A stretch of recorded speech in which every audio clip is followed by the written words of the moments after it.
આજરોજ અંજારની નંદીશાળામાં મહંત ત્રિકમદાસજી મહારાજના હસ્તે 700થી વધુ નંદીઓને શાકભાજીનું ભોજન કરાવાયું.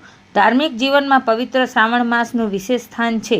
આ સમયમાં ભક્તિભાવ, સેવાભાવ અને પરમાત્મા પ્રત્યેની અખૂટ શ્રદ્ધા સાથે અનેક સેવા કાર્યો અને ધાર્મિક કાર્યક્રમો યોજવામાં આવે છે. આવો એક અનોખો પ્રસંગ અંજારની પ્રસિદ્ધ ગોવર્ધન નંદીશાળા ખાતે ઉજવવામાં આવ્યો હતો, જ્યાં 700થી વધુ નંદીઓને તાજી અને પૌષ્ટિક શાકભાજીથી ભરપૂર ભોજન આપવામાં આવ્યું. આ ભાવસભર કાર્યક્રમનું મુખ્ય કેન્દ્રબિંદુ મહંત ત્રિકમદાસજી મહારાજ હતા, જેમણે જાતે ઉપસ્થિત રહી ગૌ માતાઓને શ્રદ્ધાપૂર્વક કાકડી, ટમેટા, બટેકા, પાલક, દૂધી, ફ્લાવર અને કોબી જેવી શાકભાજી 4000 કિલો ખવડાવી હતી. મહંતે ગૌસેવાની ભાવનાને મધુર ભાવે જીવંત કરી હતી.